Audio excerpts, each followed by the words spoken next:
श्री शिवाय नमस्तुभ्यम। हर हर महादेव। आप सभी का मेरे चैनल पर बहुत बहुत स्वागत है।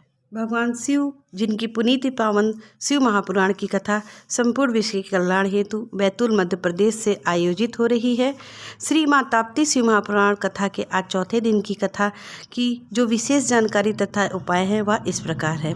ये कथा माँ ताप्ती की है जिनके प्रबल तप के कारण उनका नाम माता ताप्ती पड़ गया। गुरुजी ने कथा शुरू करते हुए बोला, आपकी भक्ति और विश्वास जितना प्रबल होता है भगवान उतना ही आपके पास करीब होते जाते हैं।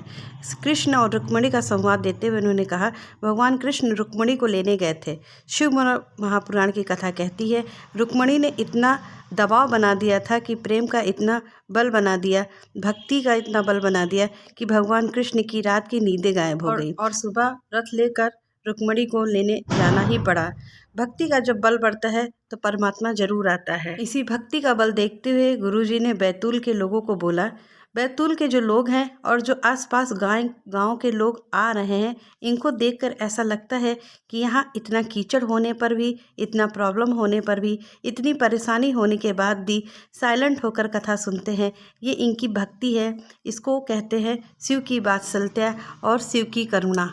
बढ़ते हैं आज की कथा की विशेष जानकारी की तरफ। गुरु जी ने बताया, यम द्वितीया के अवसर पर यदि आप यमुना जी के नज़दीक हो, यमुना जी का स्नान कर लीजिए। और यदि आप माता ताप्ती के नज़दीक हैं तो एक बार कार्तिक महीने में जाकर ताप्ती का स्नान करिए। ये जीवन का सुख प्रदान करती हैं। जो स्त्री माता ताप्ती का कार्तिक महीने में स्नान करती है उस नारी का अखंड सुहाग माता ताप्ती करती हैं। वह तो दान देने वाली माता है, सदा प्रदान ही करती हैं। मंत्र जाप की महिमा का गुणगान करते हुए गुरुजी ने बोला, ओम नमः शिवाय। इस मूल मंत्र का जाप करने से 71 पीढ़ियाँ सुधर जाती हैं। इस मंत्र का जाप करने वालों का केवल मुख दर्शन से ही कल्याण हो जाता है। माता ताप्ती के विदाई का संवाद सुनाते हुए गुरुजी ने बोला, परमात्मा ने बेटी रूपी जो धन दिया उसके बराबर दुनिया में कोई धन नहीं है। पिता जैसी दौलत बेटियों को कभी नहीं मिल सकता है। गुरुजी ने कथा में एक पत्र पढ़ा जिनके यहाँ 19 साल बाद संतान सुख प्राप्त हुआ।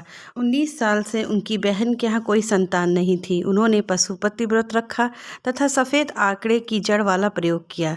पशुपति बाबा से कृपा से उनकी बहन का 8वां महीना चल रहा है और अपनी बहन की तरफ से बाबा को प्रणाम करने आई थी। दूसरा पत्र जो गुरुजी ने पढ़ा वह इस प्रकार है, मेरे पति चंद्रेश ठाकुर का हस्ताक्षर किया हुआ चेक गुम हो गया था।